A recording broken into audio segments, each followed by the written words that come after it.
खूबसूरत उन्होंने स्टाफ वहाँ पे रखा होता है। वो लोगों को कहते हैं कि आप हमें पैसा दें, हम आपको हर महीने इतना रिटर्न देंगे। बाद में वो लोग ऑफिस बंद करके लक्ष्मी चिट फंड के नाम से वो लोग निकल जाते हैं, गायब हो जाते हैं। नस्ट मुझे छोड़नी पड़ी क्योंकि पैसे नहीं थे, और फिर यूईटी से मैं ड्रॉप आउट हुआ क्योंकि पैसे ज़्यादा हो गए थे। पाईकॉन की हम बात करें, ये लॉन्च भी हो जाए ना तो ये वर्थलेस होगा। ये स्पॉट ट्रेडिंग जो है वो हलाल है और जो फ्यूचर्स ट्रेडिंग है वो हराम है। आपके नाम अपनी प्रॉपर्टी गाड़ी देने को तैयार है, लेकिन किसी को आपने अपने पैसे इन्वेस्ट करने के लिए नहीं देने। अस्सलाम वालेकुम, बखैर रागले, दिस इज इस्माइल ब्लॉगर और एक नए कपशप शो के साथ आप सबको फिर अगेन वेलकम करते हैं जनाब। आज के जो हमारे गेस्ट है बहुत ही काबिल मुहतरम, पेशावर से मेरे पुराने साथी। और ये तब की बात जब हम कहते थे कि भाई क्रिप्टो बाय कर लो, BTC बाय कर लो, इथेरियम, समझ ही नहीं आती थी क्या बोल रहे हैं। लेकिन एक टाइम अब ऐसा आया है कि हम उसी फील्ड में इन हो चुके हैं, तो बड़े अरसे से उनको बुला रहे थे और ये टाइम का थोड़ा सा इशू चल रहा था, इस्लामाबाद के हालात वटेवर। टाइम वेस्ट नहीं करते, सीधे जाते हैं। आज क्रिप्टो के बारे में जानेंगे, क्रिप्टो है क्या, कैसे काम करता है, इन्वेस्टमेंट आपने कितनी करनी है, एक न्यूबी को किन किन स्टेप्स को फॉलो करना है। तो बस वेलकम करते हैं हारून बेग को। कैसे हैं सर, आप खैरियत से हैं? अल्हम्दुलिल्लाह ठीक ठाक Ismail, thank you for having me. Haroon भाई, मुझे आज भी वो दिन याद है, मैकडोनल्ड वगैरह में बैठे हुए थे भाई, आप क्रिप्टो की बातें कर रहे थे, मुझे समझ ही नहीं आ रही थी भाई क्या बोल रहे हो। सही। और आज अल्हम्दुलिल्लाह हम बैठे हुए एक टेबल पे क्रिप्टो के हवाले से बात करेंगे और आपसे सीखने को मिलेगा। तो बताइएगा जो सफ़र आपका इस क्रिप्टो की साइट पे शुरू हुआ था, कब हुआ था, और आपकी बेसिक जो बैकग्राउंड है आपका, एजुकेशन, वो क्या है। सो सही। अच्छा इस्माइल भाई, फ़र्स्ट ऑफ़ ऑल बहुत शुक्रिया मुझे बुलाने का। आपके साथ हमारा बड़ा पुराना ताल्लुक़ है, बिल्कुल जो है हम भाइयों जैसे हैं। और दूसरा, जहाँ तक आपने इंट्रोडक्शन की बात की, आई कीप इट शॉर्ट। जब मैंने FSC की थी उसके बाद मैं नस्ट आया था यहाँ पे, और नस्ट मुझे छोड़नी पड़ी क्योंकि पैसे नहीं थे। उसके बाद मैं चला गया UET, और फिर UET से मैं ड्रॉप आउट हुआ क्योंकि पैसे ज़्यादा हो गए थे। तो उसके बाद मैं गया माइक्रोसॉफ्ट। तो माइक्रोसॉफ्ट में मैंने गालिबन 1 साल से कुछ ज़्यादा अरसा मैंने वहाँ पे काम किया। पूरी दुनिया घूमा, वहाँ पे काफ़ी कंपनीज़ के साथ मैंने काम किया माइक्रोसॉफ्ट के अंडर। और देन उसके बाद फिर मेरा क्रिप्टो का ऑफिशियल जर्नी तो स्टार्ट हुआ था, तो वो फिर मैं क्रिप्टो में फुल टाइम चला गया। ओके। सो क्रिप्टो से पहले जितना मुझे याद पड़ता है आपके कुछ स्टार्टअप्स भी थे। जी। तो अगर उनके हवाले से आप बता दें। क्रिप्टो जो है बेसिकली इसका जर्नी स्टार्ट ही मेरे स्टार्टअप से हुआ था। ओके। तो हमने एक ई-कॉमर्स स्टोर जो है वो बनाया था एम्प्रेस बाज़ार के नाम से। उस वक्त पाकिस्तान के अंदर कैश ऑन डिलीवरी नहीं थी। ये हमारे पास जो पुराने ई-कॉमर्स स्टोर थे, जिस तरह शॉप हाइव हो गया, बाकी इस किस्म के, वो जो लोग कहते थे कि यार काफ़ी महंगी चीज़ें मिलती हैं ऑनलाइन, तो वो चीज़ें हमारे पास मौजूद होती थी। कैश ऑन डिलीवरी नहीं थी, लेकिन चूँकि मैं टेक से था, तो उसकी वजह से जब मैंने पेमेंट का सिस्टम हल करने की कोशिश की तो पाकिस्तान में तो कुछ था नहीं। तो मैंने पाकिस्तान में फिर सबसे पहला बिटकॉइन का प्लगइन बनाया, जो कि बिटकॉइन की और बाकी जो उस वक्त के कॉइन्स थे वो पेमेंट एक्सेप्ट करते थे। उस वक्त इथेरियम हमारे पास नहीं था, ये USDT इथेरियम वगैरह नहीं था। पाकिस्तानी पेमेंट एक्सेप्ट करते थे? नहीं, बिटकॉइन पेमेंट एक्सेप्ट करते थे। बिटकॉइन तो ग्लोबल है, ठीक है। तो वहाँ से जब मैंने वो प्लगइन बनाया, बिटकॉइन को स्टडी किया, तो वहाँ से उसी स्टार्टअप के आगाज़ से मेरा क्रिप्टो का जर्नी बेसिकली वहाँ पर आगाज़ हुआ। तो बाद में फिर माइक्रोसॉफ्ट, फिर अपनी कंपनीज़, फिर उसके बाद इन्वेस्टमेंट्स, एजेंसीज़ भी फिर दोस्तों के साथ बनाई, रियल स्टेट, कंस्ट्रक्शन, ये सारी चीज़ें जो हैं अभी इकट्ठी चली हैं। लेकिन मेन जो मेरा काम है वो क्रिप्टो का ही था और क्रिप्टो का ही है। ओके। सो जो स्टार्टअप आपने शुरू किया था, जो प्लगइन बनाया था, उसका क्या हुआ? वो बेसिकली हमने स्टार्टअप से एग्ज़िट ले लिया था। हमने वो स्टार्टअप जो था बेच लिया था। So it was kind of like a luxury market place. तो जो उसमें हमारी वैल्यू थी वो बेसिकली ब्रांड्स के साथ पार्टनरशिप्स थी, ब्रांड्स के साथ हमारी डील्स थी। तो उसको फिर हमने देखा कि यार इसको, चूँकि पाकिस्तान के अंदर कैश ऑन डिलीवरी उस वक्त नहीं थी, बाद में आ गई थी, लेकिन अच्छी महंगी लग्जरी गुड्स को डिलीवर करने के लिए कोई कंपनी राज़ी नहीं थी। सो अगर मैं बात करूँ इन शॉर्ट कि हारून बेग कौन है, तो आंसर क्या होगा? एंटरप्रेन्योर कह लें। एंटरप्रेन्योर। मैं इस्माइल भाई आपको बड़ी अच्छी बात बताऊं, मेरे मुख्तलिफ इंट्रोडक्शंस हैं, ठीक है। जो लोग मुझे स्टार्टअप वाली दुनिया से जानते हैं उनके मोबाइल में मेरा नंबर सेव है हारून बेग, जो मेरी कंपनी का नाम है उससे। जो लोग मुझे एजेंसी के तौर पे जानते हैं तो हारून बेग आगे मेरी एजेंसी का नाम है। जो लोग मुझे मार्केटिंग के तौर पे जानते हैं, जो लोग माइक्रोसॉफ्ट के इंट्रोडक्शन से जानते हैं, जो लोग क्रिप्टो के इंट्रोडक्शन से जानते हैं, तो हर बंदा उसके पास मेरा एक अलग इंट्रोडक्शन है। तो उस तरीके से अभी अगर आप बात करें तो आई एम एन एंटरप्रेन्योर, जाहिर सी बात है मेरा जो प्राइमरी काम है वो क्रिप्टो का है। शुरू में जाहिर सी बात है देयर वर मैनी आपको पता है कि स्टार्टअप्स और एंटरप्रेन्योरशिप इसकी वेव थी, तो हमने भी काफ़ी कंपनी बनाई, काफ़ी कंपनियों में हमने नुकसान भी किया, काफ़ी कंपनियों में हमें फ़ायदा भी हुआ, हमने अपनी एजेंसीज़ भी बनाई, ठीक है। वो करते करते करते जो है एक जर्नी उसको फिर मैंने खैर बात का अभी जो है प्राइमरीली एन इन्वेस्टर, और क्रिप्टो में अभी मैं पब्लिक आया हूँ to educate people. Right. So public के आने की आपने एक बात की, तो पब्लिकली आप कहाँ पे अवेलेबल है कि अगर कोई आप तक अप्रोच करना चाहे तो प्लीज़? पब्लिकली जो है मेरा एक अभी यूट्यूब चैनल मैंने स्टार्ट किया है, तो आप अगर यूट्यूब पे लिखें हारून बेग तो मेरा चैनल आपके सामने आ जाएगा। बाकी इंस्टाग्राम पे आप हे हारून लिखें, हारून बेग लिखें, मेरा नाम लिखें तो आपको इंस्टा पे, फेसबुक पे मैं हर जगह मिलूँगा। मेरा जाहिर सी बात है चूँकि बिज़ी स्केड्यूल है तो उस किस्म का कंटेंट नहीं है कि मैं डेली कोई चीज़ पब्लिश करूं। मैं बेसिकली कोशिश करता हूं कि जब भी कोई इंपॉर्टेंट चीज़ हो तो उसके बारे में मैं लोगों को जितना मुझसे हो सकता है उतना मैं एजुकेट कर लूं। राइट। सो आपको हारून बेग की तमाम डिटेल जो है इसी वीडियो के डिस्क्रिप्शन में मिल जाएंगे अगर आप इनको फॉलो करना चाहे। एंड ऑफ कोर्स फॉलो करना चाहिए कि अगर अभी तक आप लोग ये पॉडकास्ट देख रहे हैं। तो चलिए नेक्स्ट क्वेश्चन की तरफ जाते हैं। अब हम इसको प्रॉपरली शुरू करते हैं। एक न्यूबी जिसको कोई आइडिया नहीं और वो क्रिप्टो में आना चाहते हैं, सिर्फ फर्स्ट क्वेश्चन जो कि उनके माइंड में होता है कि क्रिप्टो करेंसी क्या है, ब्लॉकचेन क्या है। तो अगर आप इसको थोड़ा सा एक्सप्लेन कर दें अच्छी तरीके से, फिर हम आगे जाएंगे।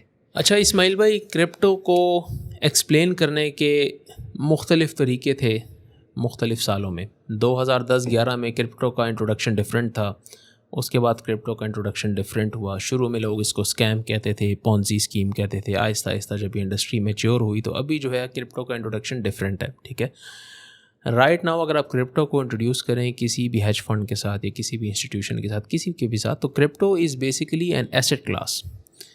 एसेट क्लास किसे कहते हैं? रियल स्टेट भी एक एसेट क्लास है हमारे पास, गोल्ड भी एक एसेट क्लास है हमारे पास, ठीक है। हमारे पास बॉन्ड्स, सिक्योरिटीज़, स्टॉक्स, ये सारी हमारे पास एसेट की क्लासेस हैं। इसी तरीके से क्रिप्टो जो है वो एक नया एसेट क्लास है जो कि अभी पिछले 8-10 सालों में वजूद में आया। It's a new asset class, ठीक है। और नए एसेट क्लास की होने की वजह से इसकी जो अडॉप्शन है वो एक्सपोनेंशियल है, just like the early days of the internet. Right. अब क्रिप्टो को जब आप कंपेयर करते हैं रियल स्टेट के साथ, गोल्ड के साथ, तो crypto is a relatively riskier asset class, ठीक है।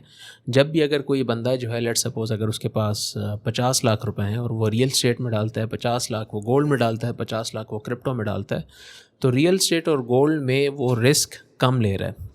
क्रिप्टो में जब वो इतने ही पैसे डालता है तो वो रिस्क ज़्यादा ले रहा होता है। तो क्रिप्टो जो है it's a bit riskier asset class compare to other asset classes. And what's the reason? Basically ये इंडस्ट्री जो है ये छोटी है, ठीक है। हमारे पास अगर आप बाकी चीज़ों को देखें, इंटरनेट को देखें, जब इंटरनेट हमारे पास बिल्कुल नया था, छोटा था, तो इंटरनेट पे आपको मोस्टली स्कैम्स ही मिलते थे, ठीक है। अभी भी हमारे पास वही चीज़ें हैं जो हम पहले इस्तेमाल करते थे। पहले हम ईमेल यूज़ करते थे, पहले हम वीडियो स्ट्रीम्स करते थे, सब कुछ करते थे, अभी भी वही कर रहे हैं, but the experience is 100 times better, बल्कि 1000 टाइम्स बेटर, ठीक है। हर चीज़ जो है वो भी डिफरेंट है, सर्विसेज हमारे पास वही हैं। इसी तरीके से जो क्रिप्टो है, क्रिप्टो अभी अर्ली फेज़ के अंदर है, ठीक है। इसी वजह से एक कंपनी जो है अमेज़ॉन, जिसके बारे में लोग उस पर काम करते हैं, अमेज़ॉन जो है वो पूरी क्रिप्टो की मार्केट से ज़्यादा बड़ी कंपनी है, ठीक है। जब दुनिया की एक कंपनी पूरे क्रिप्टो की करेंसी के मार्केट कैप से ज़्यादा है, अगर हम एप्पल को देखें जो फ़ोन बेचते हैं, एप्पल की कंपनी जो है वो पूरे क्रिप्टो करेंसी से बड़ी कंपनी है, पूरी जो एक एप्पल की कंपनी है। एनवीडिया भी बहुत बड़ी कंपनी है। ये एक एक कंपनी की मैं बात कर रहा हूँ। तो आप खुद सोचें कि क्रिप्टो अभी कितना अर्ली है। जब क्रिप्टो अर्ली है तो क्रिप्टो में वॉलेटिलिटी ज़्यादा है। वॉलेटिलिटी से मेरी मुराद ये है कि जब भी कोई भी स्टॉक हो, कोई भी कंपनी हो, कोई भी चीज़ हो, जब वो लॉन्च होती है तो चूँकि उसके लॉन्च होने के बाद मार्केट के पार्टिसिपेंट्स उसमें कम होते हैं, तो मार्केट के पार्टिसिपेंट्स कम होने की वजह से, पैसा उसमें कम होने की वजह से उसमें जो मूव्स हैं वो ज़्यादा एग्रेसिव आते हैं। अगर स्टॉक का लेट्स सपोज 3% का मूव है तो क्रिप्टो का फिर 10% का मूव होगा, राइट। ठीक है। और इसी तरह स्टॉक अगर 3% गिरता है तो क्रिप्टो जो है वो 10-12% गिरेगा। इसी वजह से इसमें रिस्क जो है वो थोड़ा सा ज़्यादा तो है। जो वॉलेटिलिटी आती है इट मीन के कोई भी प्लेयर जो है इस मार्केट को अप डाउन कर सकता है। इसका मतलब ये है कि कोई भी बड़ा प्लेयर जो है इन्वेस्टमेंट विड्रा करके मार्केट को अप डाउन कर सकता है। शुरू में ये होता था 2013, 14, 15, 16 के अंदर जब मार्केट क्रिप्टो की बहुत छोटी थी तो हमारे पास जो वेल्स होती थी, जो बड़े प्लेयर्स होते थे, उनकी छोटी सी मूवमेंट से भी मार्केट के में बहुत एग्रेसिव मूव्स आते थे, ठीक है।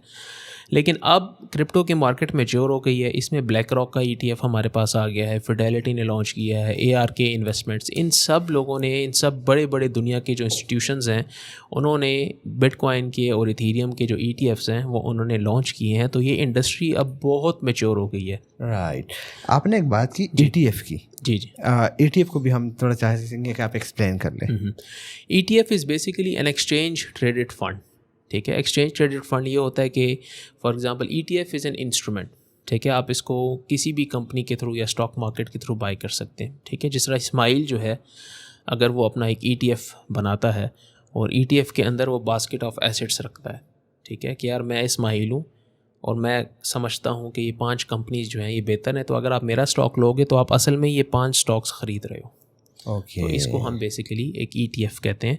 तो एक्सचेंज ट्रेडेड फंड जो है वो मुख्तलिफ, ये तो मैंने बहुत simple explanation the just for the sake of understanding. तो अब बिटकॉइन का जो ETF है, एक्सचेंज ट्रेडेड फंड है, इसमें 2 होते हैं, एक स्पॉट का ETF होता है और एक फ्यूचर्स का ETF होता है। अभी जो ब्लैक रॉक ने फाइल किया था और ब्लैक रॉक का ETF है that is a spot ETF through I shares. तो इसका मतलब है कि अभी अगर ट्रेडिशनल कंपनीज जो है और इंस्टीट्यूशंस जो है पहले अगर वो बिटकॉइन बाय करते थे ना तो उनको सबसे पहले लेने होते थे USDTs। अब आपको पता है कि बैंक्स हों, बड़े इंस्टीट्यूशंस हों, उनके लिए USDTs लेना और फिर उसको लीगली परसू करना, तमाम चीज़ें करना वो थोड़ा सा मुश्किल हो जाता है। फिर उसकी कस्टडी जो है वो बहुत ज़रूरी होती है कि एक बैंक है, JP मॉर्गन है, अगर उसने अपना सिस्टम तो बनाया हुआ है कि पैसे और गोल्ड कहाँ स्टोर करना है, लेकिन उसके पास ये सिस्टम मौजूद नहीं है कि उसने बिटकॉइंस कहाँ पे स्टोर करने हैं, ठीक है।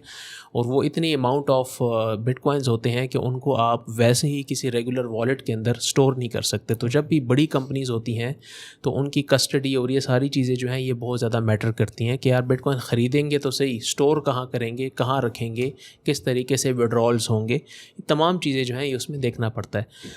तो ETF से वो directly through the stock market या थ्रू द कंपनी उनको कह सकते हैं कि यार हमें लेट सपोज एक ETF है, एक ETF का मतलब है एक बिटकॉइन, मिसाल दे रहा हूँ, तो वो कहेंगे यार हमें 100 ETF चाहिए, तो वो डॉलर्स में पैसे भेजेंगे, उनको 100 ETF मिल जाएंगे। हर ETF जो है उसके पीछे एक बिटकॉइन है। ओके। और उसको इंश्योर कौन कर रहा है? Black rock. राइट। तो इस तरीके से जो ETF हैं वो बेसिकली सर्कुलेशन में आते हैं। चलिए, तो थोड़ा सा टेक्निकल हो गया बिकॉज मेरी ऑडियंस को चाहिए basic information. I am sure कि अभी तक का जो डिस्कशन है वो उनको हेल्प कर रहा होगा इस चीज़ में कि क्रिप्टो इंडस्ट्री को समझ सके। एक न्यूबी के लिए बड़ा मसला होता है क्रिप्टो इंडस्ट्री में इन होने का, उसको कोई आइडिया नहीं है कैसे इन होना है, इन्वेस्टमेंट कितनी रिक्वायर्ड है। सो उस हवाले से आपका इन्वेस्टमेंट अप्रोच क्या होगा कि अगर आप किसी को गाइड करते हैं to get into the crypto arena? ठीक, इन्वेस्टमेंट का इस्माइल भाई इट्स प्रिटी सिंपल, ठीक है। इन्वेस्टमेंट क्रिप्टो में इतनी सिंपल है कि समटाइम्स इट साउंड्स स्टूपिड, कि अक्सर लोग जब क्रिप्टो की बात करें ना तो पीछे से लोगों को लगता है कि शायद इसके पीछे कोई सीक्रेट सॉस होगी या कोई ऐसी चीज़ होगी कि जो हारून हमें या इस्माइल बताएगा कि हम इसको फॉलो करेंगे तो हम अमीर बन जाएंगे। ऐसी कोई बात नहीं है। इसमें बेसिकली क्रिप्टो में अगर आपने इन्वेस्ट करना है ना तो फर्स्ट ऑफ ऑल देखें कि जब भी आप क्रिप्टो में पैसे डालेंगे तो हमेशा वो अपनी सेविंग्स के थ्रू आप इन्वेस्ट मत करें, हमेशा अपने कैश फ्लो से इन्वेस्ट करें। कर्जा लेके इन्वेस्ट ना करें। कर्जा लेके इन्वेस्ट ना करें किसी से। या अगर आपके पास लेट सपोज बैंक में 10-12 लाख रुपए पड़े हुए हैं तो वो 10-12 लाख उठा के क्रिप्टो में डालने की ज़रूरत नहीं है। अगर आप महीने के 50,000 रुपये बना रहे हैं तो हर उस 50,000 में से 5,000 रुपये सेव करके आप हर महीने क्रिप्टो में इन्वेस्ट करें। इसको हम कहते हैं डॉलर कॉस्ट एवरेजिंग। जो डॉलर कॉस्ट एवरेजिंग है ये बहुत ज़रूरी है। और डॉलर कॉस्ट एवरेजिंग में ये होता है कि आज बिटकॉइन लेट से अगर $65,000 का है और आपने $5,000 का बाई किया, कल बिटकॉइन अगर $58,000 का होगा, फिर भी आप $5,000 का बाय करोगे। तो इस तरीके से आपको ये मसला नहीं होगा कि हमेशा आपने बिटकॉइन बहुत हाई प्राइस पे बाय किया। जब आप कोई चीज़ हाई प्राइस पे भी, लो प्राइस पे भी, इन तमाम प्राइसेस के ऊपर बाय करते हो तो आपकी जो एवरेज प्राइस है वो काफ़ी बेहतर आती है। जब एवरेज प्राइस बेहतर आती है, मैं आपको एक चार्ट भी सेंड कर लूँगा जिसको आप इस वीडियो के उसमें लगा सकते हैं। वो चार्ट जब लोग देखेंगे तो लोगों को DCA की जो है बिल्कुल बहुत अच्छे तरीके से समझ आ जाएगी। ट्रू, ये बड़ा ज़बरदस्त हो जाएगा क्योंकि हमारे सिग्नल के अंदर भी अक्सर ये होता है कि इसको DCA कर लो। सिग्नल पर भी हम बात करेंगे। हर बंदा जानना चाहता है अबाउट द सिग्नल थिंग्स। सो आपने तो इस हवाले से बता दिया। यहाँ पे एक दूसरा भी एक ऑप्शन होते हैं हमारे पास, एक न्यूबी अगर ज्वाइन करना चाहे सो लोग कहते हैं कि आप एयर ड्रॉप्स में इन हो जाए। तो व्हाट डू यू थिंक कि क्या एयर ड्रॉप से एक बंदा वाकई में पैसा कमा सकता है? जी बिल्कुल। इसका and sorry to cut you, what exactly is air drop और launch pad and launch pool, इस पे भी थोड़ी बात कर ले। अच्छा, मैं आपको एयर ड्रॉप एक्सप्लेन करता हूँ आपकी ऑडियंस को, बहुत अच्छे तरीके से उनको एयर ड्रॉप की समझ आ जाएगी, ठीक है। इसके बाद उनको कोई और वीडियो जो है वो देखने की ज़रूरत नहीं है, बहुत सिंपल तरीके से मैं एक्सप्लेन करूँगा। तो बेसिकली इस्माइल भाई, आपको याद होगा कि जब भी कोई भी बंदा कोई ई-कॉमर्स स्टोर अपना शुरू करता है, मिसाल दे रहा हूँ, कोई भी ऑनलाइन स्टोर खोलता है, तो शुरू में उसके पास ऑडियंस नहीं होती, ठीक है। प्रोडक्ट उसके पास होता है, इन्वेंट्री होती है, बजट होता है, ऑडियंस नहीं होती, ठीक है। उनको लाने के लिए वो क्या करते हैं, अपनी वेबसाइट के ऊपर एक ऑप्ट इन बॉक्स लगाते हैं कि यार आप आएँ, अपनी ईमेल हमें दें, जब आप हमें अपनी ईमेल देंगे हम आपको एक वाउचर सेंड करेंगे। वो वाउचर जो होगा $1,000 का, $2,000 का होगा, वो डिस्काउंट होगा जो कि आप लोग अवेल कर सकते हैं, ठीक है। तो ये बेसिकली एयर ड्रॉप है। ये जो वाउचर उन्होंने दिया ना, this is air drop, this is called free money, कि आपको कोई चीज़ एज अ रिवॉर्ड मिली है इन टर्म्स ऑफ मनी, लेकिन उसके लिए आपने पैसा पे नहीं किया। उसके लिए आपने या तो अपनी ईमेल दी है, या तो अपनी पर्सनल इन्फॉर्मेशन दी है, और या तो आपने अपनी एफर्ट और टाइम लगाया है। जिस तरह हैमस्टर कॉइन में बाकी जगहों पे लोगों ने कोई पैसा नहीं दिया, लोगों ने टैप किया, अपनी एफर्ट लगाई है, उस पर टाइम लगाया और उसको रिवॉर्ड में हैमस्टर कॉइन मिला। अब उसकी वैल्यू है नहीं है, वो बाद में देखी जाएगी, लेकिन इसको बेसिकली एयर ड्रॉप कहते हैं। तो शुरू में क्रिप्टो में एयर ड्रॉप्स इस तरीके से होते थे कि जब क्रिप्टो में कंपनीज बनती थी तो बेसिकली वो क्या करते थे, फॉर एग्जांपल जिस तरह आवे है या जिस तरह कंपाउंड है, लेंडिंग और बोरोइंग का प्रोटोकॉल है, तो वो जब लॉन्च होते थे ना, तो वो लोगों को कहते थे कि यार आप आओ और आप हमारा प्लेटफॉर्म यूज़ करो, ठीक है। जब आप हमारा प्लेटफॉर्म यूज़ करोगे ना, तो आपको तो सारी सर्विसेज मिलेंगी, लेकिन इसके साथ साथ आपको हम अपना टोकन भी देंगे। ये टोकन मार्केट में कहीं अवेलेबल नहीं है। इस टोकन को लेने के दो तरीके हैं, या तो आप हमारी कंपनी में इन्वेस्ट करो और या तो आप हमारा प्रोडक्ट इस्तेमाल करो। जो बंदा हमारा प्रोडक्ट इस्तेमाल करेगा उसको हम अपने प्लेटफॉर्म के टोकन्स जो हैं वो फ्री में देंगे, डिपेंडिंग ऑन कि आपने कितना यूज़ किया, ठीक है, उस हिसाब से हम आपको देंगे। अब इस तरह लोग क्या करते थे कि अपना पैसा इन प्रोटोकॉल्स में डालते थे, इसको इस्तेमाल करते थे और इन रिवॉर्ड उनको प्लेटफॉर्म के टोकन्स मिलते थे। जब ये टोकन कल को एक्सचेंजेस पे जाते थे, इनकी प्राइस ऊपर होती थी काफ़ी ज़्यादा, तो जिन लोगों को फ्री में मिले होते थे वो काफ़ी पैसे बनाते थे, ठीक है। ये एयर ड्रॉप की अर्ली शक्ल थी। अभी जो एयर ड्रॉप है वो बेसिकली इंगेजमेंट फार्मिंग है, ठीक है। अभी की जो एयर ड्रॉप्स हैं, इसके कॉन्सेप्ट को थोड़ा सा कंपनीज़ ने एक्सप्लॉइट किया, जिसकी वजह से एक्सचेंजेस भी अब इसके ऊपर क्रैक डाउन कर रहे हैं, जिसमें वो कहते हैं कि यार ये ऐप है, आप इसको खोलो, आप एड्स देखो, जितने ऐड देखोगे आपको हम टोकन देंगे। एक ऐप है वो कहती है खोलो, आप जितना टैप करोगे, अब वो फ़ोन को एक्टिव रख रहे हैं, टैप कर रहे हैं, एड्स भी आ रहे हैं, तो आप जो है वो हमारी तरफ से फ्री टोकन आपको मिलेगा। तो अभी जो है ना, it has shifted from being a reward और अ वाउचर और a coupon from to engagement farming. अब जो है इट्स ऑल इंगेजमेंट फार्मिंग। अभी लोगों की टाइम अटेंशन किसी एक स्पेसिफिक चीज़ के ऊपर लगा के उनको कहा जा रहा है कि यार हम आपको रिवॉर्ड करेंगे, और चूँकि जो सप्लाई है, जो रिवॉर्ड्स हैं वो ट्रिलियंस में होते हैं ऑफ कॉइन्स, तो इसकी वजह से जब ये कॉइन्स पब्लिकली लॉन्च होते हैं तो दे आर इफेक्टिवली वर्थलेस। लेकिन लोग समझते हैं कि यार ये कॉइन एक ना एक दिन बहुत हाई प्राइस को टच करेगा, तो चूँकि हमने पैसा तो लगाया नहीं हुआ, वैसे ही फारिग बैठे थे, कुछ एड्स देख लिए, कुछ वीडियोस देख ली, कुछ हमने टैप्स कर लिए, जो कॉइन हमें मिलेंगे, इससे हम कल को रिटायर होंगे, उसमें रिटायरमेंट का कोई सीन नहीं है। लोगों ने हैमस्टर कॉइन में बाकी जगहों पे 3-3 महीने लगाए और उनको $2 या $3 मिले हैं, ज़्यादा से ज़्यादा। ऐसे ही है हैमस्टर कॉइन के साथ। अगर हम देखें फॉर एग्जांपल पाई कॉइन की हम बात करें, हैमस्टर ने फिर भी कुछ ना कुछ दे दिया। What about the pi coin? आपको लगता है कि कभी मार्केट में लॉन्च होगा भी या नहीं? सो बेसिकली हैमस्टर और पाई के अलावा भी हमारे पास बहुत से कॉइन्स थे जिन्होंने एयर ड्रॉप्स दिए थे, एयर ड्रॉप्स का प्रॉमिस किया था, लेकिन हमारे पास हैमस्टर और पाई कॉइन इस तरह की चीज़ें बड़ी मशहूर हो गई, क्योंकि इनकी जो मार्केटिंग अप्रोच थी वो बिल्कुल डिफरेंट, बहुत यूनिक थी, बहुत यूनिक थी, जिसकी वजह से हर वो बंदा, क्योंकि क्रिप्टो में अगर आप देखो ना, I would say more than 90% of the people, ठीक है, उनके पास सब कुछ होता है, उनके पास पैसा नहीं होता। जब उनके पास पैसा नहीं होता तो दे फाइंड दीज अल्टरनेटिव्स। ये इसी तरह है कि जिस तरह आप फारिग हो, आपके पास जो है वो वक्त है लेकिन पैसा नहीं है, तो आप मुख्तलिफ यूएस के अक्सर लोग करते हैं, ई कॉमर्स स्टोर्स पे जाते हैं, वाउचर कलेक्ट करते हैं, सब कुछ करते हैं। जब उनके पास वाउचर पड़े होते हैं तो वो उसको बेचते हैं मार्केट में, एटलीस्ट वो कहते हैं इससे कुछ पैसे बना लेंगे। इसी तरह एयर ड्रॉप्स भी हैं, पाई कॉइन और हैमस्टर कॉइन, ठीक है। पाई की अगर हम बात करें, ये लॉन्च भी हो जाए ना तो ये वर्थलेस होगा। ये इसलिए वर्थलेस होगा क्योंकि इसकी सप्लाई ट्रिलियंस में है, बल्कि से भी ज़्यादा है। तो जिस चीज़ की इतनी ज़्यादा सप्लाई हो तो वो एसेंशली एक वर्थलेस ही चीज़ होती है, उसकी कोई वैल्यू मार्केट में होती ही नहीं है। और वो वहाँ पे अपने पैसा बना रहे हैं, उन्होंने ऐड दिखा रहे हैं, कम्युनिटी लॉन्च कर रहे हैं, पता नहीं क्या कुछ लगे हुए हैं उनका। सो गाइस, आप लोगों को पता चल गया होगा कि पाई कॉइन एक तो लॉन्च नहीं होने, अगर हो गया तो वर्थलेस ही होगा। और मार्केट में कुछ लोग आपको कह रहे होंगे कि हम एक पाई कॉइन का 80 रुपये देते हैं, एक पाई कॉइन का 100 रुपये देते हैं। अगर कोई बंदा आपको ये बात कर रहा है तो फ़ौरन से उस पर बेच दो। ओके, फ़ौरन से बेच दो, रोकना नहीं है, वो आपसे बड़ा बेवकूफ़ है। ज़बरदस्त हो गया।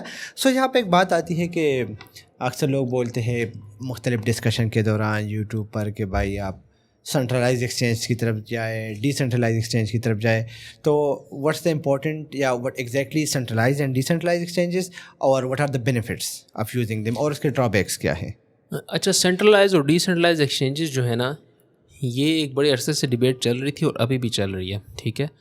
इसमें यह है कि जो सेंट्रलाइज एक्सचेंजेस है ना, वो यूज़ करना हमारी मजबूरी है। Okay. इसके अलावा हमारा पास और कोई चारा है भी नहीं। सेंट्रलाइज एक्सचेंजेस जो हैं उनका यूज़र एक्सपीरियंस बेटर है, ठीक है। आप वहाँ पे दे आर मोर सिक्योर, ठीक है। उसमें आप अपने फंड्स रखते हैं, विड्रॉ कर सकते हैं, सब कुछ जो है वो सेंट्रलाइज एक्सचेंजेस के ऊपर बहुत ईजिली हो सकता है। They have much more tools as well. आप फ्यूचर्स को यूज़ कर सकते हैं, बाकी सारी चीज़ें कर सकते हैं, बॉट्स को इंटीग्रेट कर सकते हैं।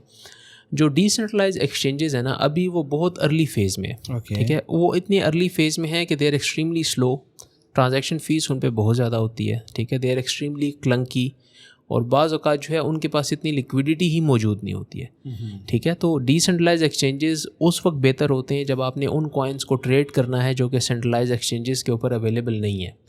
ऐसे कॉइन्स जो कि सेंट्रलाइज एक्सचेंजेस के ऊपर अवेलेबल नहीं है, कल को उन्होंने लॉन्च होना है, तो वो सारे कॉइन्स आपको डिसेंट्रलाइज एक्सचेंजेस पे मिलेंगे, जिसमें सोलाना के इकोसिस्टम के कॉइन्स आ जाते हैं, हमारे पास मीम कॉइन्स आ जाते हैं काफ़ी ज़्यादा, यूनिस्वाप हमारे पास आ जाता है। तो इस पर ये तमाम कॉइन्स जो हैं ये मौजूद होते हैं। तो ये कॉइन्स जो है ना, ये आप अभी डिसेंट्रलाइज एक्सचेंजेस से ही ख़रीद सकते हो। अब कल को अगर आप 100 कॉइन्स तरह तरह के ले लो, उसमें से 5 भी सेंट्रलाइज एक्सचेंजेस के ऊपर अगर कल को लॉन्च हो जाते हैं तो आपको काफ़ी अच्छा प्रॉफिट हो जाएगा वहाँ से। लेकिन key is to find these 100 coins. मुझे लगता है बूम कॉइन के केस में हुआ था कि कोई मीम कॉइन था, हाँ, जहाँ पे एक बंदे ने 75 सोलाना इन्वेस्ट किए थे कि पता नहीं कितने, और वो मिलियंस में चला गया था। इसी तरह होता है। ये बेसिकली एक लक होती है, Okay. एक लक होती है। इसमें आपका वेफ हो गया, बोंग हो गया, ये जितने भी कॉइन्स हैं ना, ये पहले डिसेंट्रलाइज एक्सचेंजेस पे थे।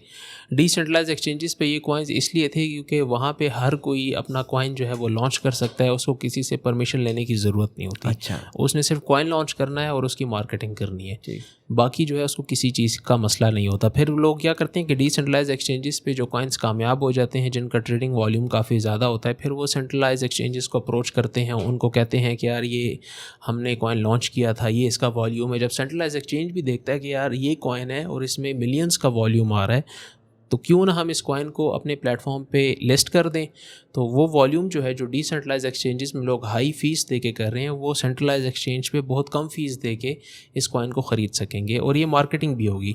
इसी वजह से अगर आप एक्सचेंजेस की बात करें तो हमारे पास Gate.io जो है वो एक्सचेंज है, उसकी बेसिकली USP ही यही थी कि वो बेसिकली छोटे छोटे कॉइन्स को लॉन्च करते हैं। बाद वो एक्सचेंज का नाम मैं ले सकता हूँ? हाँ, कोई मसला नहीं, कोई मसला नहीं।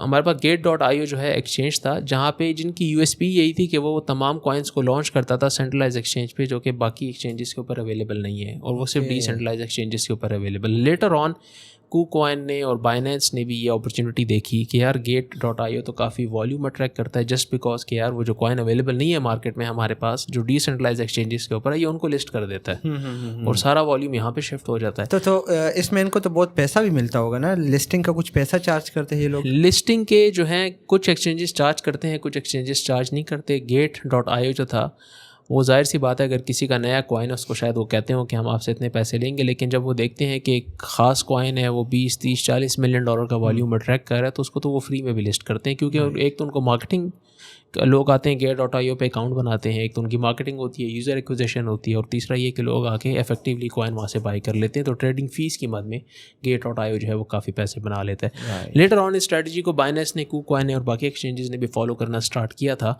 लेकिन आहिस्ता आहिस्ता अब ये इंडस्ट्री वो इतनी हो गई है चूँकि पीछे से लॉ सूट्स के भी इशू आ गए हैं और फिर SEC की तरफ से भी काफ़ी रिस्ट्रिक्शंस आ गई हैं। तो अब जो है इनका क्राइटेरिया थोड़ा सा, ये पिछले 5-6 दिन की बात है, तो उसमें इन्होंने कहा है कि आगे का क्राइटेरिया जो है वो हमारा काफ़ी सख्त हो जाएगा। तो इसमें जो प्लेटफॉर्म लिस्टिंग करते हैं वो तो कॉइन की ओवरऑल यूज़ केस को, बैकग्राउंड को, टीम कौन बैठी हुई, इन चीज़ों को देख के लिस्टिंग होती है या सिर्फ वॉल्यूम को ही देख के लिस्टिंग कर लेते हैं?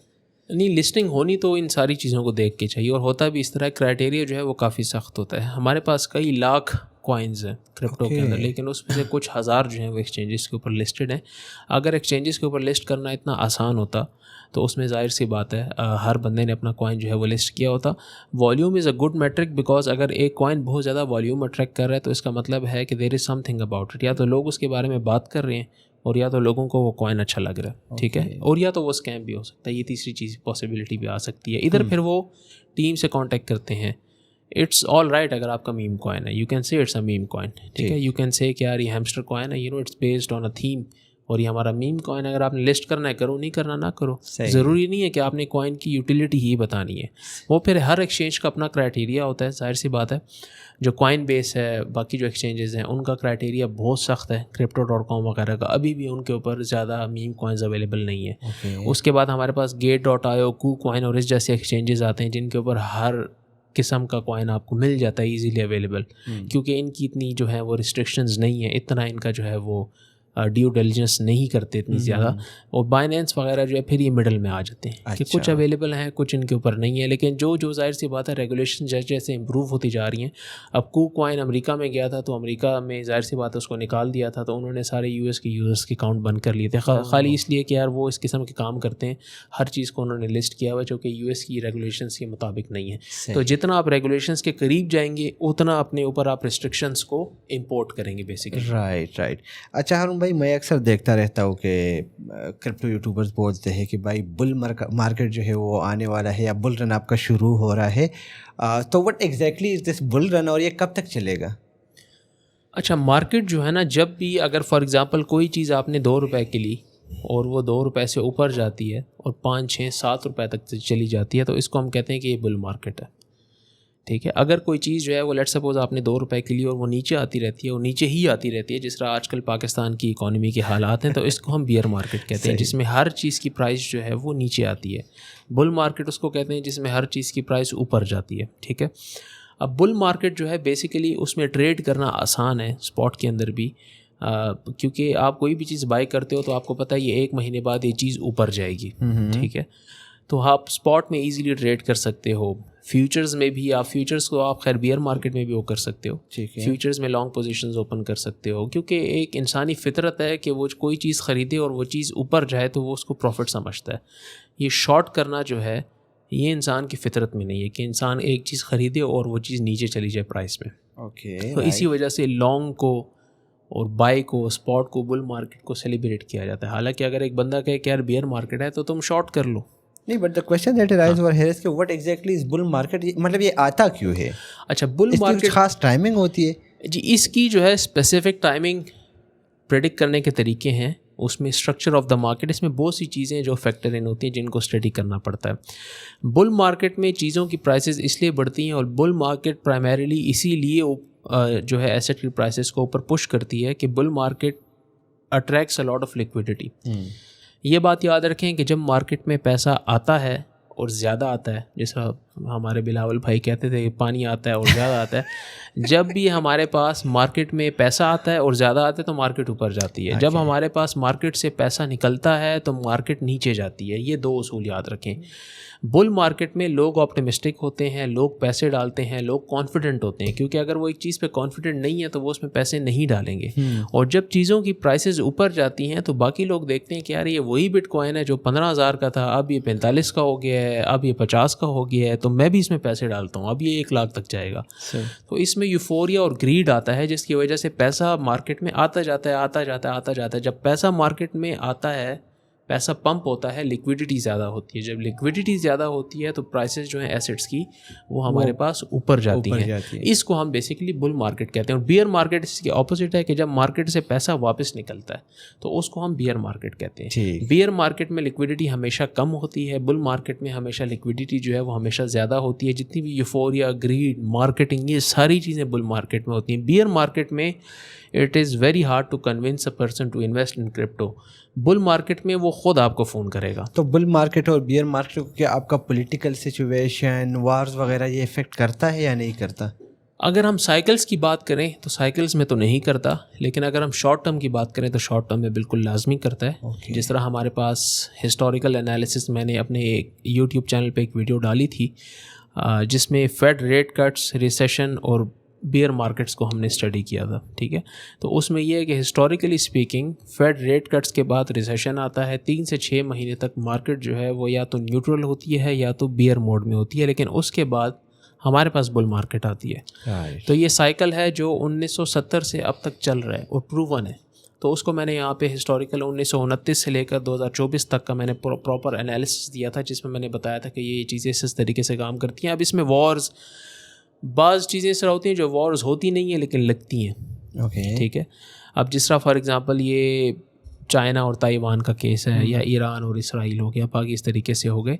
तो इस किस्म की चीज़ों में ना फिर ये देखना पड़ता है कि यार मार्केट ओवरऑल कैसे बिहेव कर रही है। ठीक है, अगर फॉर एग्ज़ाम्पल हमारे पास ईरान जो है वो इसराइल पे जो है उसने अगर मिज़ाइल फेंके और 3 दिन बाद मार्केट रिकवर करके दोबारा अपने लेवल्स पे पहुंच गई, तो इसका मतलब इट्स नॉट अ वॉर। ठीक है, तो इस तरीके से फिर मुख्तलिफ न्यूज़ इवेंट्स होते हैं। हमेशा न्यूज़ इवेंट्स और ये चीज़ें जो है ना मार्केट को शॉर्ट टर्म में हमेशा अफेक्ट करती हैं, लेकिन लॉन्गर ड्यूरेशन में आपके साइकिल्स और वो चीज़ें चलती हैं कि फेड क्या कर रहा है, इंटरेस्ट रेट क्या कर रहा है, मार्केट में पैसा आ रहा है, मार्केट से पैसा जा रहा है, ये तमाम चीज़ें जो हैं वो फिर मैक्रो स्टेज के ऊपर हमारे पास मैटर करती हैं। राइट। मैं पर्सनली चाहता हूँ कि आपसे सारी इन्फॉर्मेशन आज ले लूँ, बिकॉज मुझे अपनी ऑडियंस बड़े प्यारे और मैं उनसे रिलेटेड ही वो क्वेश्चन कर रहा हूँ जो हर दूसरे बंदे के माइंड में होते हैं, ये क्या है, वो क्या है। तो वो सारे क्वेश्चन आई एम सॉरी, लेकिन हम इसको कंटिन्यू रख रहे हैं। गपशप तो हर टाइम लगती रहती है, कोई मसला नहीं। तो एक बड़ा इम्पोर्टेंट क्वेश्चन जो कि मुझे भी कमेंट्स में नॉर्मली नज़र आता है कि सर हम फ्यूचर ट्रेडिंग करें, स्पॉट ट्रेडिंग करें, एंड इज़ इट हलाल और हराम? तो उस हवाले से हारून के क्या फीडबैक है? अच्छा देखिए, मेरा तो बड़ा क्लियर फीडबैक है और मैं सब लोगों को ये बात करता हूँ कि स्पॉट ट्रेडिंग जो है वो हलाल है और जो फ्यूचर्स ट्रेडिंग है वो हराम है। ठीक है, अगर फॉर एग्ज़ाम्पल फ्यूचर्स ट्रेडिंग हराम है तो इसका मतलब ये नहीं है कि जो बंदा फ्यूचर ट्रेडिंग कर रहा है आप उसको कहो कि ये हराम है, तुम करो, उसको शायद पता होगा। ठीक है, जिस तरह हमारे माशरे में सूद जो है हमारे मज़हब में वो हराम है, लेकिन 21 ट्रिलियन PKR बैंकों में पड़ा हुआ है सेविंग अकाउंट में। ठीक है, तो अगर हराम है, लोग बता नहीं रहे, वो अलग बात है। तो मैं सबको क्लियर होकर बताता हूँ कि यार स्पॉट हलाल है, फ्यूचर्स हराम है। ठीक है। अच्छा, इसमें ये कि अगर कोई बंदा कहता है, इसके पर फर्दर डिबेट्स हैं कि यार फ्यूचर्स जो है वो क्यों, कुछ लोग इसको ग्रे एरिया कहते हैं, कुछ लोग इसको हराम कहते हैं, कुछ लोग कहते हैं कि ये हलाल है। मेरी नज़र में ये टोटल हराम है। ठीक है।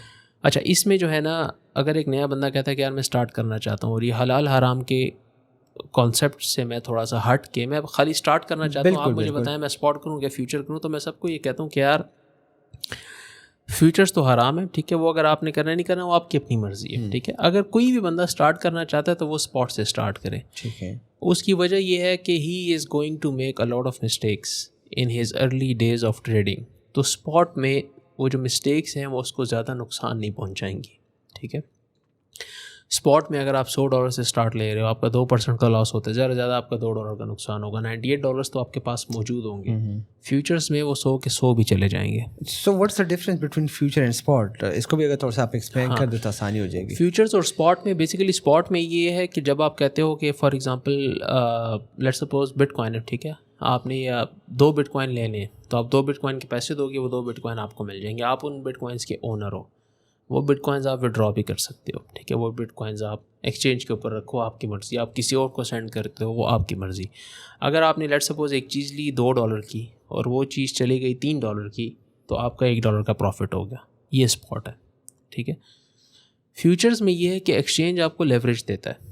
ठीक है, एक्सचेंज आपको लोन देता है कि अगर आपके पास लेट से $1,000 है तो आप $10,000 की पोजीशंस ओपन कर सकते हो, उसमें से एक्सचेंज आपको बाकी फंड्स लोन करेगा। इसको हम कहते हैं लेवरेज। जब आप एक्सचेंज से लेवरेज लोगे तो उसमें जाहिर सी बात है एक्सचेंज जो है जब आपको लोन देता है तो वो तो यही कहता है कि यार हमारी रिकवरी पहले होनी चाहिए। तो मार्केट में जब जितना ज़्यादा आप एक्सचेंज से लोन लेते हो ना, उतनी कम मार्केट मूवमेंट्स में आपका अकाउंट वॉश आउट हो जाता है, लिक्विडेट हो जाता है। तो इसको हम कहते हैं लिक्विडेशन, जिसमें बेसिकली अगर आपने $1,000 डाले और आपके हज़ार फॉर एग्जांपल $1,000 डाले, आप 100x का लेवरेज लो, $1,00,000 की आपने पोजीशन ली, मिसाल दे रहा हूँ, $1,000 आपने स्पॉट में डाले, मार्केट जो है वो 1% नीचे चली गई।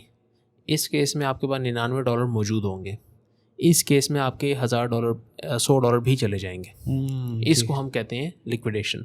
तो स्पॉट और फ्यूचर्स में ये फ़र्क है। फ्यूचर्स में अक्सर लोग इस वजह से आते हैं कि उनके पास इतना कैपिटल नहीं होता कि वो ट्रेड कर सकें, और जब भी वो मार्केट में आते हैं हाँ वो $50 60 70 80 $100 जो है वो उनके पास कैपिटल होता है और वो चाहते हैं कि वो इससे ट्रेड कर सकें। लेकिन जब वो $100 के ऊपर 2% बनाते हैं तो वो कहते हैं यार $2 से तो मैं हेलीकॉप्टर तो नहीं ख़रीद सकता ना, मैं $2 से घर जायदाद तो नहीं बना सकता, $2 क्या चीज़ है, ₹600 है, ₹600 की तो अच्छी जगह से बर्गर भी नहीं मिलता।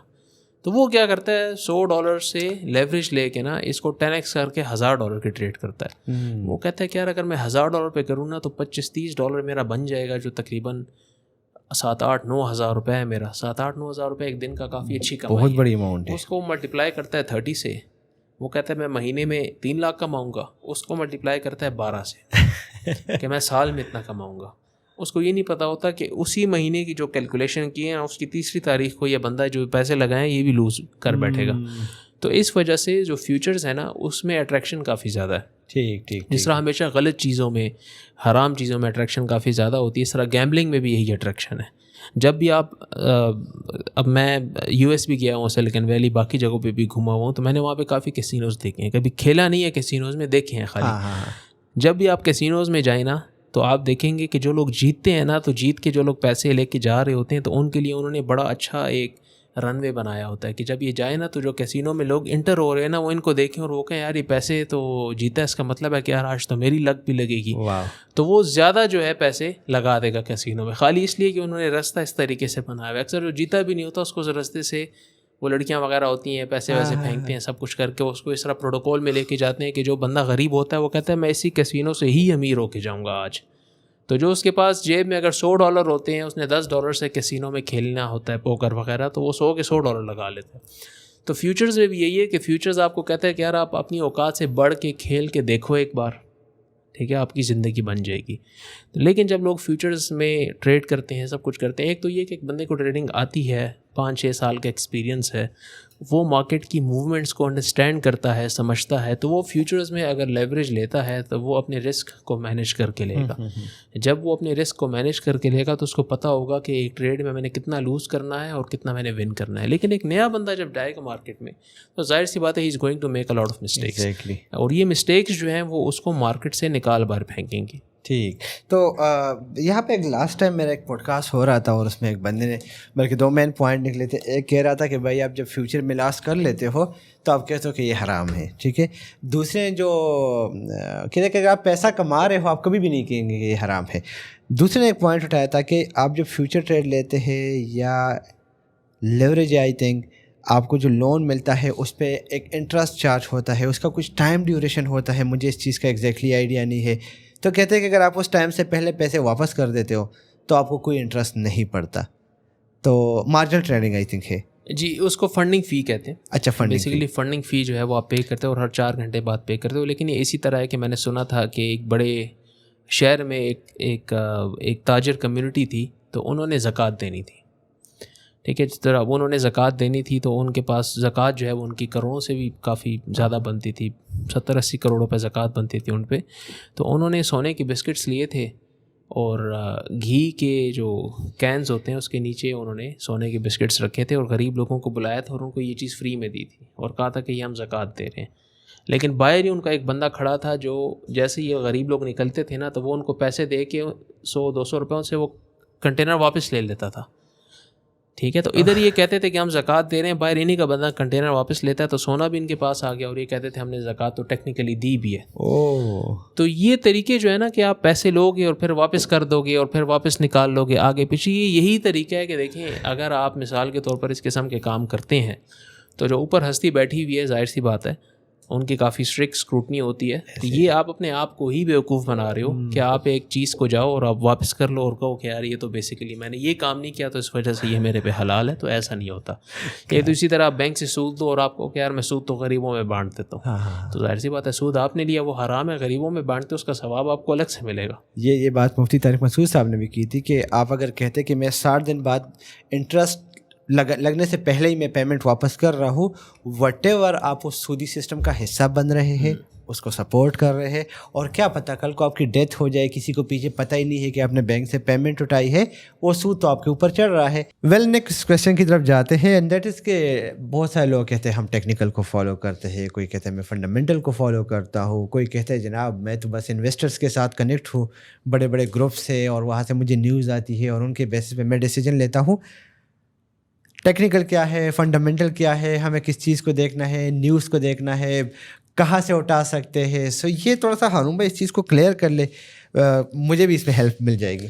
अच्छा इस्माइल भाई, इसमें सीन ऐसे है ना कि ये बड़ा कॉमन सवाल है। लोग मुझसे सवाल पूछते हैं कि यार हारून भाई आपने कहाँ से सीखा, और आप हमें बस वो जगह बता दें जहाँ आपने सीखा है तो उसके मुताबिक हम वो कर लेंगे। तो देखें, trading is just like swimming या लर्निंग हाउ टू ड्राइव। ठीक है, कुछ साल पहले मैं जब ड्राइविंग सीख रहा था दोस्त के साथ, मुझे ड्राइविंग नहीं आती थी, काफ़ी लेट मैंने सीखी, तो उसने मुझे बताया कि ये स्टीयरिंग है, ये गियर है, आपने गाड़ी इस तरह चलानी है, दिस इज़ इट। मैंने कहा बस ये चीज़ है। कहते हैं हाँ मैंने गाड़ी चला भी ली खाली रोड पे, लेकिन असल लर्निंग हुई जब मैं रोड पे गया, जब रोड पे रश थी, जब मैं मोटरवे पे निकला, तो फिर मुझे पता चला कि ये चीज़ें किस तरीके से काम करती हैं। इसी तरह ट्रेडिंग है। ट्रेडिंग में वो कोई किताब नहीं है जो मैंने ना छोड़ी हो। मैंने सारी किताबें पढ़ी, मैंने सारा कंटेंट देखा, उस वक्त ये कंटेंट देखा जब ये कंटेंट को देखता भी नहीं था। ठीक है, उसके बाद जाके हर चीज़ मैंने ट्राई की। मेरे लिए बस 8-10 चीज़ें हैं जो काम करती हैं, तो मैं उनको फॉलो करता हूँ, जिसमें टेक्निकल्स भी हैं और फंडामेंटल्स भी हैं। ठीक है, मैं उन्हीं के साथ स्टिक रहता हूँ, मैं उन्हीं के साथ काम करता हूँ। मेरे सर्कल में काफ़ी ट्रेडर्स हैं ऐसे भी जो सिर्फ टेक्निकल्स को फॉलो करते हैं, उसमें से काफ़ी लोग पैसा बना रहे हैं। मेरे सर्कल में ऐसे लोग हैं जो एस्ट्रोलॉजी को भी फॉलो करते हैं, जिसको मैं कहता हूँ कि ये एक बहुत बड़ा स्कैम है, लेकिन वो पैसे बना रहे हैं। अब मैं उनको जितना भी कहूँ यार ये चीज़ गलत है, तो वो मुझे अपना अकाउंट भेज देंगे, ये देखो मैंने पैसे बनाए, तो ठीक है, वो उस पर पैसे बना रहा है। बाज़ ऐसे बंदे हैं जो सिर्फ न्यूज़ और मैक्रो इवेंट्स को देख के मार्केट्स में इन्वेस्ट करते हैं, चार्ट को देखते भी नहीं हैं और वो भी पैसा बना रहे हैं। और बाज़ लोग ऐसे हैं जो कहते हैं कि यार बस मूड है यार बस ख़रीद लेते हैं, वो भी पैसा बना लेते हैं। ठीक है, तो इस तरह के काफ़ी लोग मेरे सर्कल में मौजूद हैं। द की इज़ के हर ट्रेडर की स्ट्रेटजी दूसरे ट्रेडर से डिफरेंट होगी। कभी भी ऐसा नहीं होता। अगर मार्केट में पूरी दुनिया में लोग देखें कि यहाँ से सपोर्ट है और यहाँ पे बाई करना है, तो वो एसेट बहुत ऊपर चला जाएगा, क्योंकि दुनिया में कोई होगा ही नहीं जो सेल करता हो। लेकिन दुनिया में बहुत से ऐसे लोग हैं जो उसी लेवल को कहते हैं कि ये रेजिस्टेंस है। दुनिया में बहुत से ऐसे लोग हैं जो कहते हैं नहीं ये लेवल जो है ये सपोर्ट है। मार्केट इक्विलिब्रियम में बेसिकली चलती है और बाइंग भी हो रही होती है, सेलिंग भी हो रही होती है। ऐसा अगर हो कि सपोर्ट पे सिर्फ बाइंग हो तो एसेट कभी नीचे आएगा ही नहीं। ये भी सही है। और ऐसी चीज़ हो कि अगर रेजिस्टेंस के ऊपर अगर लोगों ने सेल करना और पूरी दुनिया रेजिस्टेंस के ऊपर सेल करे तो एसेट ज़ीरो पे चला जाएगा। ठीक है, आपके ख्याल में वो रेजिस्टेंस है, दूसरे बंदे की नज़र में इट्स अ बाय, वो शायद इन्वेस्टर होगा। ठीक है, तो इसमें there are always different players at different time frames. 5 minute के टाइम फ्रेम के ऊपर मार्केट आपको शायद लग रही हो कि सपोर्ट पर है, लेकिन 1 आवर के टाइम फ्रेम पे मार्केट प्रॉबेबली बेयरिश हो। 4 आवर के टाइम से मार्केट शायद रेंज पे होगी और वीकली टाइम फ्रेम पे मार्केट ब्रेकआउट पे होगी। अगर ब्रेकआउट मोड वाला बंदा ख़रीद रहा है और मार्केट थोड़ी सी नीचे जा रही है, तो इसका मतलब ये नहीं है कि वो 5 मिनट का चार्ट देख रहा है, वो अपने वीकली के हिसाब से अपने एनालिसिस के ऊपर चल रहा है, क्योंकि वीकली चार्ट के हिसाब से इट्स अ ब्रेकआउट। अब एक वीकली कैंडल के अंदर कितनी कैंडल्स हैं जो 1 मिनट की हैं, और कितनी 1000 कैंडल्स हैं 1 मिनट की, और कितनी कैंडल्स हैं जो 1 आवर की हैं। लेकिन मुख्तलिफ टाइम फ्रेम्स, मुख्तलिफ स्ट्रेटजी सारी काम करती हैं। बिगिनर्स के लिए मेरी एडवाइस ये है कि जहाँ से आपको नॉलेज और इन्फॉर्मेशन मिलती है सीखो। ठीक है, ये कोई भी ऐसी चीज़ नहीं है, मैंने ज़िंदगी में कोई ऐसा बंदा नहीं देखा जो सिग्नल से अमीर हुआ हो। ओके, मैंने नहीं देखा। ठीक है, जो अच्छे सिग्नल्स प्रोवाइड करते हैं, जो अच्छे लोग हैं, वो तो जाहिर सी बात है उनकी अपनी एक इंडस्ट्री है। लेकिन generally speaking trading without learning, ये चीज़ जो है ना, ये फिर एट द एंड लॉस में ही लोग जाते हैं। तो फर्स्ट ऑफ ऑल लर्न करो, जहाँ से लर्न कर सकते हो वहाँ से लर्न करो। जितनी किताबें हाथ लगती हैं उन किताबों को पढ़ो। 3-4 साल में आपकी अपनी स्ट्रैटेजीज़ बन जाएंगी। फिर इन्हीं स्ट्रैटेजीज़ को आप रिफाइन करो। You will start with 500 strategies जो आपको डिप्रेशन में ले जाएंगी, स्ट्रेस में ले जाएंगी, ओवरवेलम कर देंगे। आपको लगेगा कि ट्रेडिंग आपके लिए नहीं है। इसमें से आप निकालोगे 200 स्ट्रैटेजीज़, 200 से निकालोगे 100 स्ट्रैटेजी, 100 से निकालोगे 50, 50 से निकालोगे वो 5-6 जो आपके लिए काम करती हैं। उन्हीं को रिफ़ाइन करोगे और रिफ़ाइन करते करते आप उसमें इतने तकड़े हो जाओगे कि आप मोबाइल पे जब चार्ट खोलोगे तो आपको पता चल जाएगा कि आपने बाय करना है कि सेल करना है। जितने भी बड़े ट्रेडर मैंने देखे हैं वो ऑन द गो ट्रेड करते हैं, वो वेकेशंस पे ट्रेड करते हैं। कोई बंदा भी 24 घंटे बड़ी बड़ी स्क्रीन्स के आगे नहीं बैठा रहता। जो लोग मिसाल के तौर पर वीडियो बनाते हैं वो तो ज़ाहिर सी बात है ट्रेडिंग सेटअप दिखाएंगे, लेकिन जो एक्चुअल प्रोफेशनल ट्रेडर्स हैं ज़्यादातर उनके पास एक मोबाइल ही होता है। और इतना स्टडी करने से इतना एक्सपीरियंस बिल्ड हो जाता है कि बस आपने मोबाइल देखा आपको डायरेक्टली समझ आ जाती है। ऐसे ही। और तो इसमें बुक्स का रोल है, बुक्स स्टडी करना चाहिए, बिकॉज मैं तो समझता हूँ कि बुक्स आउटडेटेड हो चुके हैं यार। बेसिकली बुक्स जो है ना, दे कीप यू हुक्ड, ठीक है। उसमें जो है ना, बुक्स अगर आप पढ़ते हो किसी भी तरीके से, आजकल तो खैर आप काफ़ी कोर्सेज भी ले सकते हो, वीडियोस बहुत ज़रूरी हैं। अब बुक्स का ज़माना नहीं है, ठीक है। अब ऐसी चीज़ है कि अटेंशन स्पैन इतना कम हो गया कि मुझ जैसा बंदा जो पहले 3-3 घंटे के लेक्चर्स देखता था, अब मुझसे 5 मिनट की वीडियो नहीं देखी जाती। मैं अगर अपनी वीडियो बनाऊँ ना, मैं वो भी नहीं देख सकता। उसको भी मैं प्रोक्रेस्टिनेट करता हूँ। मैं कहता हूँ 1 घंटे बाद देखेंगे यार, इसको शाम को देखेंगे। वो करते करते मैं अपनी वीडियो नहीं देख सकता, मैं बाकियों की वीडियो क्या देखूँगा। तो उसमें मैं किताब कहाँ से पढ़ सकता हूँ आजकल, ठीक है। अभी तो इतना अटेंशन स्पैन ही नहीं है हमारा। लेकिन वीडियोज़ हैं, कोर्सेज़ हैं, आप जैसे लोग हैं, लोग कॉन्टेक्ट करें, प्रॉपर तरीके से वीडियोस देखें, जितने सवालात पूछ सकते हैं पूछें, कम्युनिटी में लोग एक दूसरे के साथ इंगेज करें। लेकिन ये बात याद रखें कि यार एक बंदा जो है, जब वो पहली क्लास से लेकर जब मास्टर्स करता है 16-17 साल वो लगा देता है, इसके बाद भी इस चीज़ की सर्टेनिटी नहीं है कि जॉब मिलेगी या नहीं मिलेगी। तो लोग कैसे एक्सपेक्ट करते हैं कि 1 महीना 2 महीना ट्रेडिंग सीख के वो पैसे बना लेंगे। इस तरह दुनिया में कहीं पर भी नहीं होता। आपको इसमें अगर आप बहुत ब्राइट हो, बहुत जीनियस हो, अगर आप आइंस्टाइन लेवल के हो, फिर भी आपको 3-4 साल से कम नहीं लगेंगे। और अगर आप एवरेज बंदे हो तो शायद आपको 6-7 साल से ज़्यादा लगे। अब जो बंदा 6-7 साल से ज़्यादा इसमें लगाता है वो पैसे बनाता है। लेकिन द थिंग इज़ कि 6-7 साल लगाने वाला ये बहुत रेयर है। और ये रेयर होने की वजह से आपको इनकी सक्सेस स्टोरीज़ हर तरफ नज़र आती हैं। लेकिन पीछे 6-7 साल लगाना एक चीज़ को लर्न करने में विदाउट मनी वो बहुत मुश्किल है। तो ये बताइएगा स्टिल, अगर मैं को कोई बंदा सीखना चाहे तो उसके लिए कौन से वेबसाइट्स है या सोशल मीडिया हैंडलर्स है जिनको फॉलो करके वो अपनी स्टडी को जो है ना, और टाइम ड्यूरेशन को कम करके ज़्यादा से ज़्यादा नॉलेज गेन कर सकते हैं? अच्छा, क्रिप्टो को समझने के लिए ना, सबसे पहले क्रिप्टो को एज एन एसेट क्लास समझना होगा। ओके, ठीक है। उसके लिए मैं आपको उसके लिंक्स भेज दूंगा। ठीक है। ऑथर हैं हमारे पास एंड्रियस एंटरनोपलस और जिमी सॉन्ग, ये 2 ऑथर्स हैं। इनकी जितनी किताबें हैं वो सारी पढ़नी है, वो फ़र्ज़ है। ठीक, वो फ़र्ज़ है, वो जितनी किताबें वो सारी पढ़नी है। okay. उसके बाद आपको समझ आ जाएगी कि क्रिप्टो क्या चीज़ है, बिटकॉइन क्या चीज़ है, ये चीज़ें कैसे काम करती हैं। आपको एटलीस्ट एक एसेट क्लास की, एक जो रियल स्टेट में काम करता है ना, वो उसको रियल स्टेट को समझना ज़रूरी है।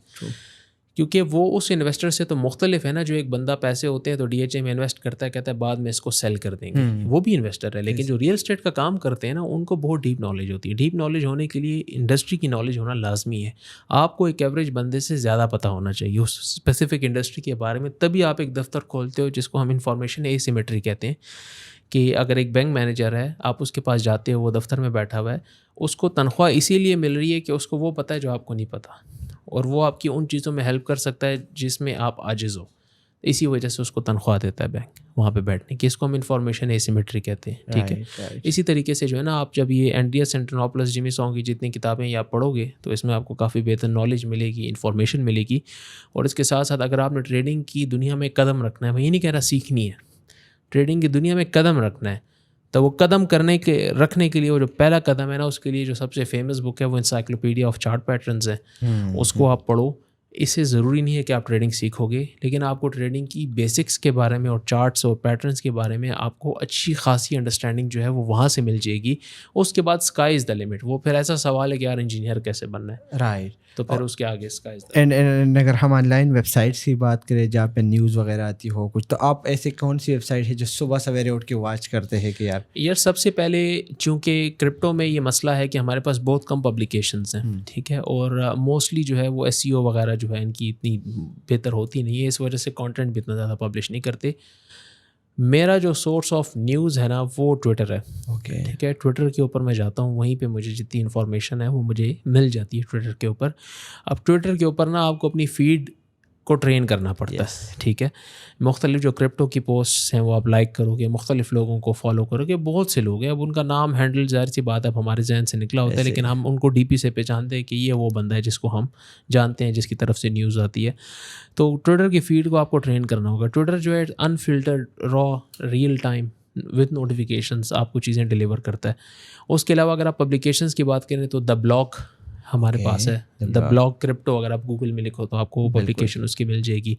और इसके अलावा अगर आप किसी चैनल की बात करें तो बैंकलेस एक चैनल है, वो काफ़ी बेहतर है क्रिप्टो के हवाले से, बैंकलेस। हाँ, और दूसरा जो है वो इस्माइल ब्लॉगर भाई को फॉलो करें, वहाँ से जो है वो आपको सारी इन्फॉर्मेशन इंशाल्लाह मिल जाएगी। चले, थैंक यू सो मच हारून भाई। बहुत सारी बातें रहती भी है, लेकिन आई नो आपने जाना भी है, हालात का हमें पता है। कोई लास्ट मैसेज आपकी तरफ से फॉर द ऑडियंस है, इसके बाद हम आपको चाय पे लेके जाते हैं। अच्छा जी, बिल्कुल बिल्कुल। लास्ट मैसेज तो मेरा ये होगा कि जितने बिगिनर लोग हैं ना, it's easy to fall victim to scams. कभी भी अपने पैसे किसी को इन्वेस्ट करने के लिए मत दें, चाहे वो आपको जितना भी रिटर्न, जितना भी आपके साथ स्टॉम्प करने को तैयार है, आपके साथ अदालत जाने को तैयार है, आपके नाम अपनी प्रॉपर्टी, गाड़ी देने को तैयार है, लेकिन किसी को आपने अपने पैसे इन्वेस्ट करने के लिए नहीं देने। सीखने के लिए दें, इन्वेस्ट करने के लिए पैसे ना दें। ये मेरा सबसे बड़ा वो होगा, क्योंकि यहाँ पे कंपनीज आती हैं, अपने खूबसूरत ऑफिसेस खोलती हैं, खूबसूरत उन्होंने स्टाफ वहाँ पे रखा होता है, वो लोगों को कहते हैं कि आप हमें पैसा दें, हम आपको हर महीने इतना रिटर्न देंगे। डिजिटल एसेट्स का वो लोग मोस्टली काम करते हैं, बाद में वो लोग ऑफिस बंद करके लक्ष्मी चिट फंड के नाम से वो लोग निकल जाते हैं, गायब हो जाते हैं। पैसे किसी को ना दें, अपना पैसा अपने पास रखें, स्पॉट में रहें, सीखें। 3-4 साल शुगल में कोई प्रेशर नहीं है, आराम से 3-4 साल में कोई भी नहीं इतना ट्रेडिंग नहीं सीखता। एटलीस्ट पैसा तो आपके पास है अपना ना, पैसा आपके पास अपने पास है। स्पॉट में लॉस भी किया तो कम लॉस होगा, अगर आपने प्रॉफिट भी किया तो प्रॉफिट भी कम होगा। फ्यूचर्स की तरफ अगर आप जाते हैं तो कम अज़ कम 5-6 साल स्पॉट में लगा के पैसे बना के उसके बाद आप फ्यूचर्स में जाएं, ताकि आपको एटलीस्ट इन चीज़ों की समझ हो, ताकि आप ओवरनाइट अपने पैसे ना गवा दें। क्या बात है, मैं यही क्वेश्चन मेरे माइंड से निकल गया था, क्योंकि अक्सर इन्वेस्टमेंट फर्म आ जाती है, पैसा आप दे देते हैं, वो भाग जाती है और उसके बाद अल्लाह खैर रोना रोते हैं और वो लोग अपना लाइफ एंजॉय करते हैं।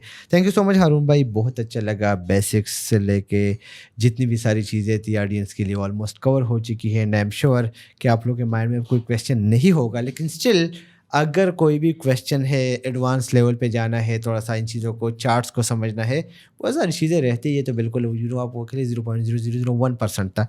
नीचे कमेंट करें और हम हारून भाई को फिर दावत देंगे कि हमारे पास आए, लंच करे, डिनर करे, गिफ्ट लगाए, और उस पर हम प्रॉपरली डिटेल से जो है इनके साथ आपका एक और ज़रूर always happy to be here with Ismail. इंशाल्लाह, thank you very much. Details इनके चैनल के नीचे अवेलेबल है, आप उनको फॉलो कर सकते हैं। इसी के साथ इसी वीडियो को यहीं पे वाइंड अप करते हैं। नई वीडियो के साथ फिर मुलाकात होगी। अल्लाह पामान।